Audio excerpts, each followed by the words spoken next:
இப்போ இன்றைக்கி பராசக்தியை எதிர்த்து நீங்கள் பேசிட்டதுனால தமிழ் தாய்ப்பாசத்தை வந்து நீங்கள் இழக்கிறீங்க. யாருக்காக? விஜய் அண்ணாக்காக.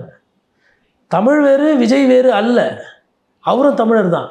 திமுகவை எதிர்க்கணுன்றதுக்கோசரம் காங்கிரஸ்காரர்கள் தமிழர்களுக்கு பண்ண அநீதியையோ இல்லை இங்கே இந்தி திணிக்கப்படுவதை நீங்கள் வந்து அதற்கு உள்ளே போய் பார்க்காம வெளியிலேருந்தே பார்க்குறீங்க. அன்னைக்கு 1960, 50, 40 இந்தி தான் நமக்கு பிரச்சனை. இந்தினா இந்தி மொழி அல்ல, இந்தி திணிப்பவர்களால் பிரச்சனை.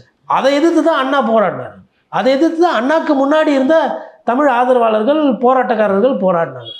அப்போ இங்கே என்ன பிரச்சனைனா, ஒரு சப்ஜெக்டை ஃபுல்லாக புரிஞ்சிக்காமல் இந்த படத்தினால்தான் நம்ம படத்துக்கு பிரச்சனை அப்படின்னு அரசியல் ரீதியாக புரிஞ்சுக்கிட்டு, அந்த படமும் நம்ம படம் தானே, அந்த படத்துலேயே வந்து தமிழ் உணர்வை காட்டியிருக்கானே, நான் அடிப்படையில் ஃபஸ்ட்டு தமிழன் தானே, அதுக்கப்புறம் தானே நான் விஜய் அண்ணா ரசிகர், அடிப்படையில் நான் தமிழன், அதுக்கு பிறகு தான் நான் வந்து திமுககாரன், அடிப்படையில் நான் தமிழன், அதுக்கு பின்னாடி தான் நான் அண்ணா திமுககாரன், அந்த புரிதல் போகாமல் அந்த படத்தை எதிர்க்கிறது.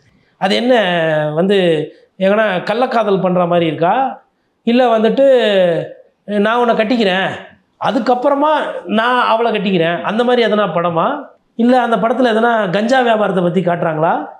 என்ன காட்டியிருக்காங்க அந்த படத்தில்? சித்தரிக்கப்பட்டவை தான், ரைட்டு. கருத்து என்பது ஒரு மொழியின் மீது ஒரு இனத்துக்கு என்ன பாசம் இருக்கும், அந்த மொழிக்கும் அந்த மக்களுக்கும் என்ன பந்தம் இருக்கும், ஏன் மொழி முக்கியம் காட்டியிருக்காங்க.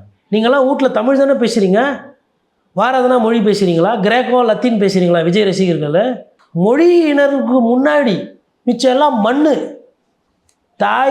தாய்மொழி, இது ரெண்டு தான். இதுக்கு குறுக்கலெல்லாம் போகிறதுக்கு ஒரு சக்தி பிறக்கவே இல்லை. மொழியை மிஞ்சின ஒரு உணர்வுன்றது இல்லை. இன்றைக்கும் திருவள்ளுவரை கொண்டாடுறமே எதுக்கு?